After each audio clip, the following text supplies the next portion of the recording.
വിദേശ വിശേഷത്തിന്റെ പുതിയൊരു എപ്പിസോഡിലേക്ക് എല്ലാവർക്കും സ്വാഗതം. ഏകധ്രുവ ലോക നായക പട്ടണത്തിനുള്ള ശ്രമം വിഫലമായെങ്കിലും അതിന് കഴിഞ്ഞാൽ ഇപ്പോഴും തന്റെ കയ്യിൽ തന്നെയാണെന്ന് ലോകം മുഴുവൻ ബോധ്യപ്പെടുത്താൻ ഗാസ മുനമ്പ് പിടിച്ചെടുത്ത് സ്വന്തമാക്കുമെന്ന പ്രസ്താവനയുമായി അമേരിക്കൻ പ്രസിഡന്റ് ഡൊണാൾഡ് ട്രംപ് രംഗത്തെത്തിയിരിക്കുകയാണ്. ഗാസ ഇപ്പോൾ തകർന്നടിഞ്ഞ ഒരിടം മാത്രമാണെന്നും മറ്റു മാർഗങ്ങൾ ഒന്നുമില്ലാത്തതിനാലാണ് പാലസ്തീൻകാർ ഗാസയിൽ മടങ്ങുന്നതെന്നും ട്രംപ് പറയുന്നത്.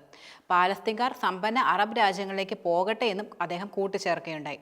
ഗാസയിലെ പൊട്ടാത്ത ബോംബുകളും ആയുധങ്ങളും നിർവീര്യമാക്കിയും തകർന്ന കെട്ടിടങ്ങൾ പൊളിച്ചുമാറ്റിയും പ്രദേശത്തുള്ളവർക്ക് ജോലിയും പാർപ്പിടവും നൽകി ഗാസയെ കടൽത്തീര സുഖവാസ കേന്ദ്രമാക്കി മാറ്റും.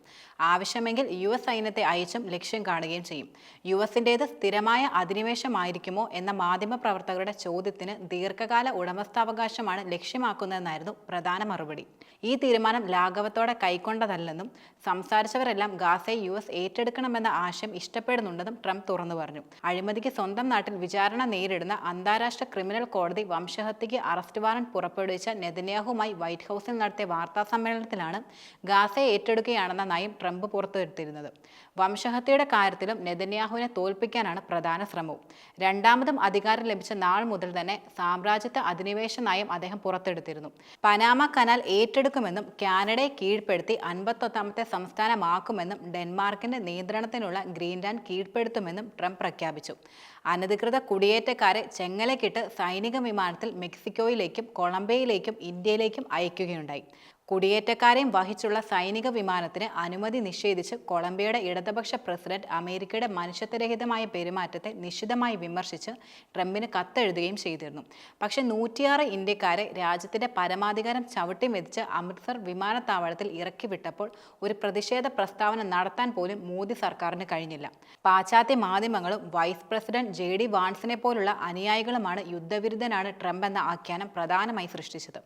ആദ്യഘട്ട പ്രസിഡന്റ് പദവിയിൽ നിന്നും ഒഴിയുന്നതിന് മുമ്പായി നെതന്യാഹുമൊത്ത് ട്രംപ് വൈറ്റ് ഹൌസിൽ നടത്തിയ പത്രസമ്മേളനത്തിൽ മധ്യപൗരസ്ത്യ സമാധാനം സംബന്ധിച്ച ഒരു കാഴ്ചപ്പാട് അവതരിപ്പിക്കുകയുമുണ്ടായി. അതിൽ ജെറുസലേമായിരിക്കും ഇസ്രയേൽ തലസ്ഥാനമെന്നും ജൂതർ കുടിയേറിയ പശ്ചിമ തീരത്തെ 30% പ്രദേശവും ഇസ്രയേലിന്റെ ഭാഗമായിരിക്കുമെന്നും പ്രഖ്യാപിച്ചിരുന്നു. ഹമാസിന്റെ ഇസ്രയേൽ ആക്രമണം കഴിഞ്ഞ് ഒരാഴ്ചയ്ക്ക് ശേഷം ഇസ്രയേൽ ഇന്റലിജൻസ് മന്ത്രാലയം തയ്യാറാക്കിയ റിപ്പോർട്ടിൽ ഗാസയിൽ നിന്ന് പാലസ്തീൻകാരെ പൂർണ്ണമായും പുറത്താക്കി ശുദ്ധീകരിക്കുമെന്ന ആശയം മുന്നോട്ട് വയ്ക്കുകയും ചെയ്തിരുന്നു. 10 പേജ് വരുന്ന ഈ റിപ്പോർട്ടിൽ 4 പ്രധാന കാര്യങ്ങളാണ് പ്രധാനമായിട്ടും ഉണ്ടായിരുന്നത്.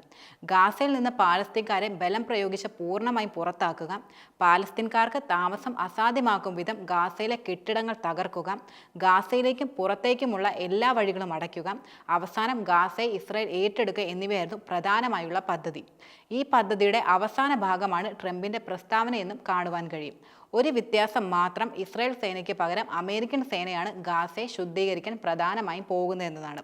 ഇസ്രായേൽ ഇന്റലിജൻസ് മന്ത്രാലയം പ്രത്യേക രേഖ തയ്യാറാക്കിയ വേളയിൽ തന്നെ ഗാസയിലെ മൊത്തം ജനങ്ങളെ അറബ് രാജ്യങ്ങളിലേക്ക്, പ്രത്യേകിച്ചും ഈജിപ്തിലേക്കും ജോർദാനിലേക്കും മാറ്റി പാർപ്പിക്കുന്ന സംബന്ധിച്ച് ഒരു റിപ്പോർട്ട് നെതന്യാഹുവിന്റെ മുൻ ദേശീയ സുരക്ഷാ ഉപദേശകനായ മിർ ബെൻ ഷബാത്തിന്റെ institute for national security and Zionist strategy തയ്യാറാക്കുകയും ചെയ്തിരുന്നു.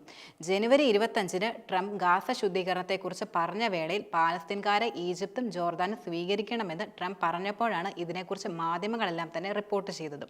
ട്രംപ് രാഷ്ട്രീയക്കാരൻ മാത്രമല്ല, മറിച്ച് ബിസിനസ്സുകാരനും റിയൽ എസ്റ്റേറ്റുകാരനുമാണ്. ഗാസയെ ബോംബിട്ട് തകർത്ത് അവിടെ വലിയ ആഡംബര ഹോട്ടലുകളും മറ്റും നിർമ്മിക്കുക എന്ന ലക്ഷ്യത്തിന്റെ ഭാഗമായാണ് കടൽത്തീര സുഖവാസ കേന്ദ്രം എന്ന പദപ്രയോഗം ട്രംപിന്റെ പ്രസ്താവനയിൽ കൂടുതലും ഉൾപ്പെട്ടത്. ഗാസ പിടിച്ചെടുക്കുക അമേരിക്കയ്ക്ക് അത്ര എളുപ്പമല്ല. ഇസ്രയേലുമായി ആദ്യം സമാധാനം സ്ഥാപിച്ച ഈജിപ്തും ജോർദാനും പാലസ്തീൻകാരെ സ്വീകരിക്കാൻ ഒരിക്കലും തയ്യാറാകില്ല. ഇസ്രയേലുമായി അബ്രഹാം കരാർ ഒപ്പിട്ട രാഷ്ട്രങ്ങൾക്ക് ഗാസയിൽ നിന്ന് പാലസ്തീൻകാരെ ഒഴിപ്പിക്കുക എന്ന ആശയത്തെ പിന്തുണയ്ക്കാനും കഴിയില്ല. പാലസ്തീൻകാർക്ക് പ്രത്യേക രാഷ്ട്രം അനുവദിക്കുന്നതുവരെ ഇസ്രയേലുമായി സന്ധി ചെയ്യാനാകില്ലെന്ന് സൗദി പ്രസ്താവിച്ചു കഴിഞ്ഞിട്ടുണ്ട്. നാറ്റോ സഖ്യകക്ഷികളായ ജർമ്മനിയും ബ്രിട്ടനും ഫ്രാൻസുമെല്ലാം ഈ ആശയത്തെ എതിർക്കുകയാണ് ചെയ്തത്. ട്രംപിന്റെ ഇത്തരത്തിലുള്ള നയത്തെ അനുകൂലിച്ചാൽ പുടിനെ എങ്ങനെ എതിർക്കുമെന്ന ചോദ്യവും വലിയ രീതിയിൽ നിലനിൽക്കുന്നുണ്ട്. അമേരിക്കയുടെ വിശ്വസ്തത തകരുകയും ചൈന ആഗോള വൻശക്തിയായി മാറുകയും ചെയ്യുമെന്ന അപകടവും അമേരിക്കൻ സഖ്യശക്തികളെ ആശങ്കപ്പെടുത്തുന്നുണ്ട്. ട്രംപിന്റെ പുതിയ നീക്കങ്ങൾ കൊണ്ട് ഗുണമുള്ളത് നെതന്യാഹുവിന് മാത്രമാണ്. ശരിക്കും വെടിനിർത്തൽ കരാറിന്റെ പേരിൽ നെതന്യാഹുവിന്റെ സഖ്യം ഉപേക്ഷിച്ച തീവ്ര സയനിസ്റ്റ് കക്ഷികൾ വീണ്ടും അദ്ദേഹത്തെ പിന്തുണയ്ക്കാനുള്ള സാധ്യതയും നിലനിൽക്കുന്നുണ്ട്. വെടിനിർത്തൽ കരാറിന് സമ്മതം നൽകുക വഴിയുണ്ടായ പരിക്ക് നെതന്യാഹുവിന് പരിഹരിക്കാൻ ട്രംപ് അവസരമൊരുക്കുകയും ചെയ്തു. പക്ഷേ ആ ശ്രമത്തിൽ സ്വന്തം സഖ്യകക്ഷികളെ ട്രംപ് അകറ്റുകയും ചെയ്തിട്ടുണ്ട്.